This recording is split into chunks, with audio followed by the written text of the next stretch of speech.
Buenas tardes, hermanos. El Señor les bendiga. Un gusto poder compartir con ustedes la palabra del Señor. Quiero compartir una palabra que está en Lucas capítulo 9, versículos 57 al 62. Quizás sobre todo quiero hacer énfasis en el último versículo. En este versículo cuenta el relato de Jesús y tres hombres que aparentemente tenían intenciones de servir al Señor, de seguir al Señor, ¿no? Pero sin embargo, cada uno tenía una excusa, tenía un motivo para excusarse, ¿no? Entonces el Señor le dice en el versículo 62, ustedes después lo leen todo lo anterior, y Jesús le dijo: ninguno que poniendo su mano en el arado mira hacia atrás es apto para el reino de Dios. Comienza este versículo con un pronombre indefinido, que es determinante, que es ninguno, y que significa que ni una sola persona o cosa, ¿no? Entonces, en otro término también podríamos decir nadie, ¿no? Entonces podríamos leer: nadie que poniendo su mano en el arado mira hacia atrás es apto para el reino de Dios. Ahora bien, me llama la atención, y el Señor hablaba a mi corazón con esta frase, ¿no? Poner la mano en el arado, ¿no? Ninguno que poniendo la mano en el arado mira hacia atrás es apto para el reino de Dios, ¿no? Pero antes que nada, no sé si todos conocen lo que es el arado. Una herramienta muy útil, muy valiosa, y sobre todo en los tiempos del Señor Jesús, en su ministerio terrenal, era la única herramienta por la cual los agricultores la usaban de tal manera para poder cultivar, ¿no? Y que al paso de los años, y hoy en día en la actualidad, con el avance de la tecnología y de las grandes maquinarias, ha quedado casi atrás, pero se sigue usando todavía, ¿no? Su esencia es la misma, del arado. Es una herramienta que se le pone al buey y que está sujetada por un obrero, ¿no? Entonces, es una herramienta muy importante para arar y para sembrar, ¿no? Pero esta definición o esta frase que dice poniendo la mano en el arado, ¿no? Ahora bien, poner la mano en el arado exige acción, ¿no?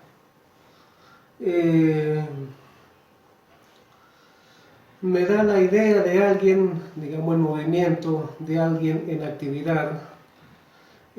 También esa acción me demanda esfuerzo, me demanda sacrificio, y por qué no, también esa acción produce un desgaste, produce cansancio, y de tal forma que en 2 de Timoteo capítulo 2 versículo 6 dice: el labrador, para participar de los frutos, debe trabajar primero.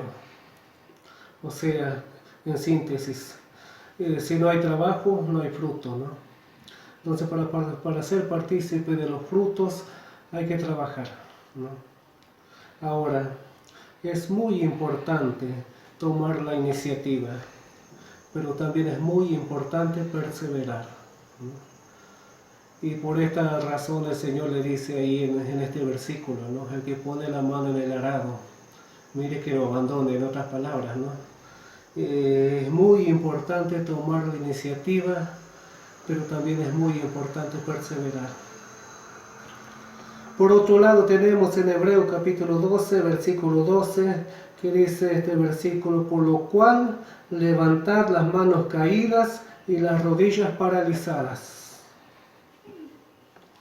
Las manos caídas me da la idea de alguien perezoso, o de pereza, de vagancia, aún de desánimo, quizá también de desocupación. Mientras que las rodillas paralizadas es evidencia de cobardía, de temor, de miedo, ¿no? Ahí en 2 Timoteo capítulo 1 versículo 7 dice: porque no nos ha dado Dios espíritu de cobardía, sino de poder, de amor y de dominio propio. El Señor no nos dio un espíritu de cobardía.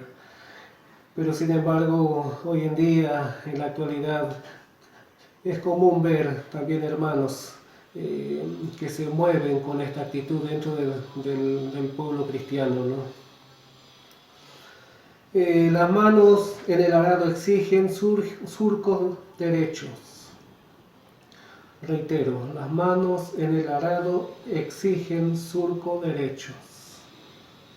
Y acá por eso la importancia de no mirar atrás. Hebreos capítulo 12, versículo 13, dice, haced senda derecha para vuestros pies. ¿Por qué? Porque difícilmente aquellos que con una actitud de pereza, de vagancia, de desánimo o de doble ánimo, de cobardía, de miedo, sean cuidadosos en el momento de hacer sendas derechas o de trazar surcos derechos, porque tienden a ser inconstantes y de doble ánimo, cosa que a Dios esto no le agrada, ¿no? En ello está el riesgo de que en algún momento miren atrás, ¿no? Y le pese haber comenzado, le pese tener las manos puestas en el arado, ¿no? Y quieran tirar todo por la borda, como decimos nosotros, ¿no? Y esto tiene su consecuencia. Quiero que vayamos a Génesis capítulo 19, versículo 26, 12 al 26. Lo leen en su casa, ustedes tranquilos donde están. Pero yo simplemente quiero remarcar algunos versículos para no extenderme tanto en el tiempo, ¿no? Pero nos relata esta historia cuando Dios iba a destruir Sodoma y Gomorra y que allí vivía el justo Lot, ¿no? Y que Dios estaba hastiado de la maldad, del pecado de los hombres de Sodoma y Gomorra, ¿no? Y que ya no soportaba más. Entonces Dios decide destruir estas dos ciudades. Y a causa de Lot, Dios manda a 2 ángeles para que salven a Lot y a su familia. Entonces Lot los recibe en su casa y los hospeda esta noche, y al otro día de la mañana los ángeles le revelan el plan que Dios tenía acerca de esa ciudad, ¿no? Que era destruir toda la ciudad, todos los habitantes, todo y todo lo que en ello había. Entonces le dicen estos varones a Lot, ¿tienes a alguien más en casa? Ve y di a tus yernos, a tus parientes, a que salgan contigo, porque Dios quiere destruir, y Dios va a destruir esta ciudad. Mas a los yernos de Lot les pareció una burla, ¿no?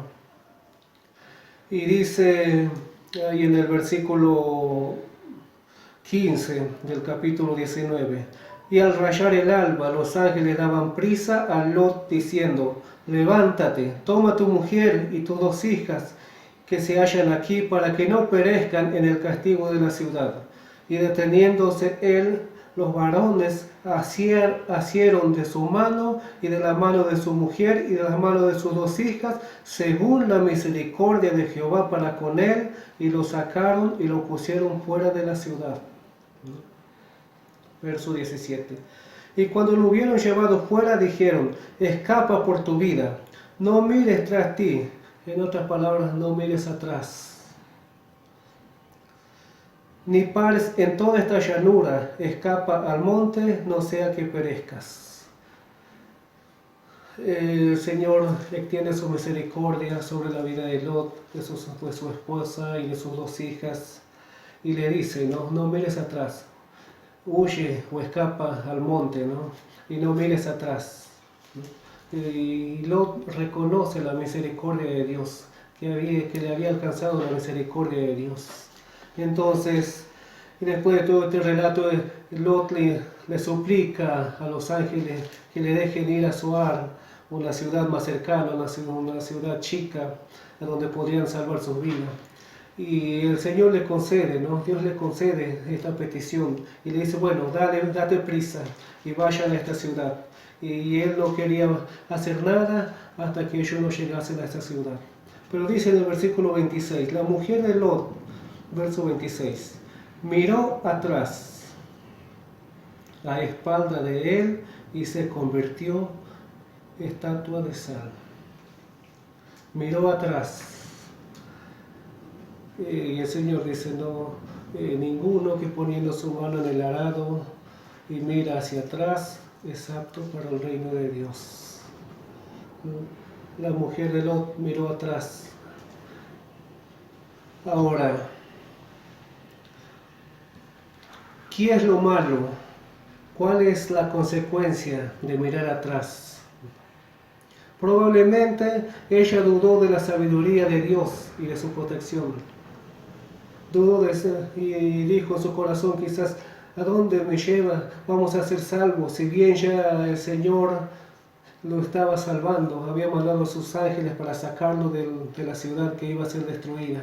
Pero quizás ella todavía no alcanzaba a entender y quizás dudaba lo que Dios iba a hacer en ese momento, ¿no?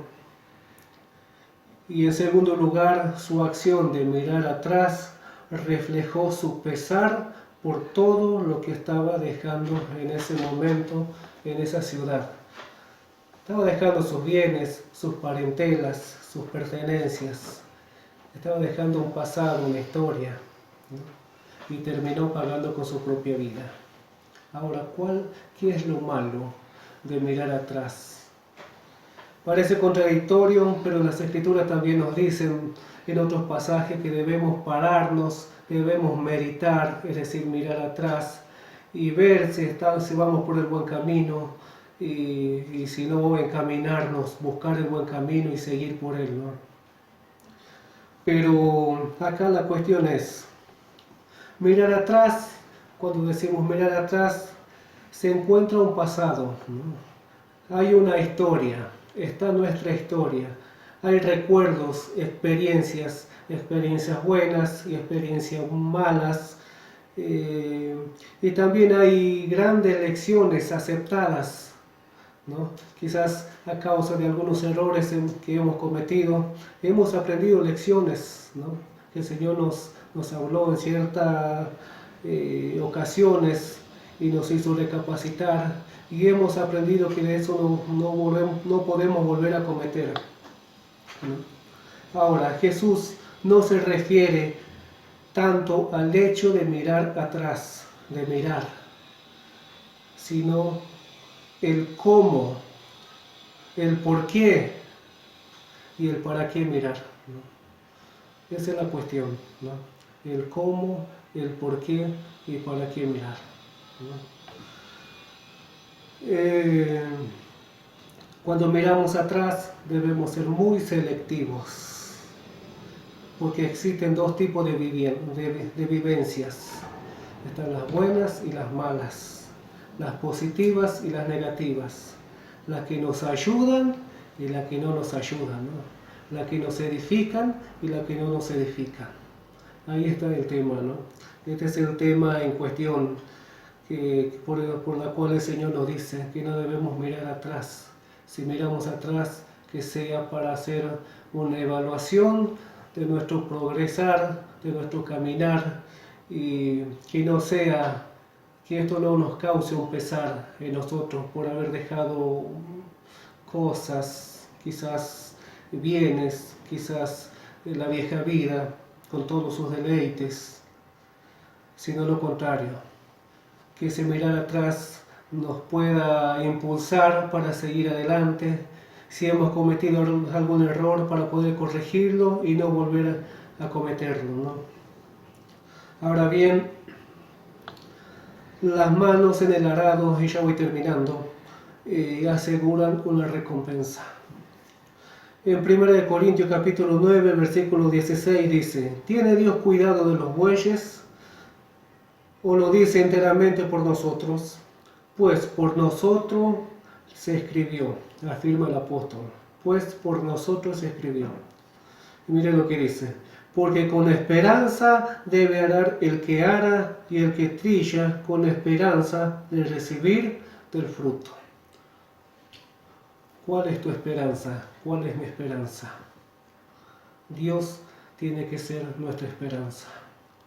Si Dios es nuestra esperanza, podemos perseverar con las manos en el arado. Ahora, si nuestra esperanza no está en Él, difícilmente podamos perseverar, ¿no? Hay en Habacuc capítulo 3, versículo 19, hay un versículo muy precioso que dice: Jehová, el Señor, es mi fortaleza, el cual hace mis pies como de sierva, y en mis alturas me hace andar. El cual hace mis pies como de sierva, hace que mi pie no resbale. Él es mi fortaleza. Si el Señor es nuestra fortaleza, hermanos, vamos a poder permanecer y a perseverar con las manos en el arado, ¿no? Ya para ir terminando y haciendo todo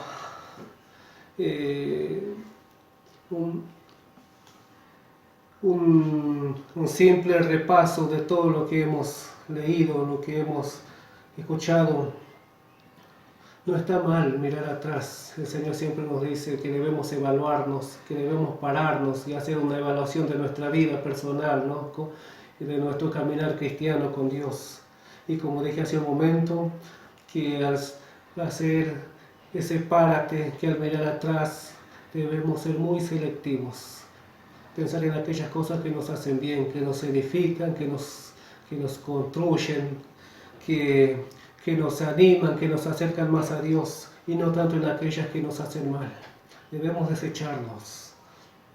Ahora, el labrador, en medio de la labor, no siempre tiene días buenos, ¿no? Porque muchas veces se encuentra abordado por grandes tempestades, ¿no? Y así días de mucha lluvia, días de mucho viento, días también cuando los rayos del sol queman, pero sin embargo el labrador tiene que seguir su rumbo y no puede sacar la mirada del blanco que pone, ¿no? Para trazarle sus surcos derechos.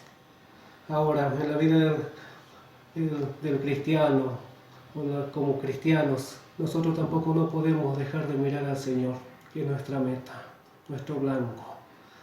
Si sacamos la mirada del Señor, corremos el riesgo de que nuestra vida vaya en zigzag, ¿no? Debemos permanecer con las miradas puestas en Dios, ¿no? Mirar atrás, que no sea causa de pesar, que no nos cause un pesar por haber dejado algo, por haber dejado, no sé, mi provincia, mi tierra, mi parentela, mis bienes materiales, sino lo contrario, que sea un estímulo para elevarnos y para acercarnos más a Dios, para acercarnos más a Él. Amén. Así que yo te animo, hermano, en el lugar a donde el Señor te puso y en la forma o en la tarea o en el área que te toca servir, que sigas adelante, que perseveres con las miradas puestas en Él, porque tiene una recompensa. Dice en Hebreo, y con esto termino, en Hebreo capítulo 6, versículo 10, porque Dios no es injusto para olvidar vuestra obra y el trabajo de amor que habéis mostrado hacia su nombre, habiendo servido a los santos y sirviéndole aún. Dios es fiel, y sobre todo con aquellos que se deciden por Él, con aquellos que se deciden perseverar, aun cuando las tempestades nos rodeen, que debemos permanecer con las miradas puestas en el Señor.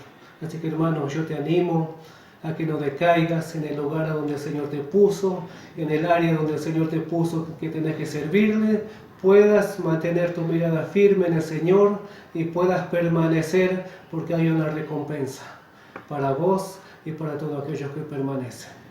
Amén. El Señor te bendiga y saludos a todos.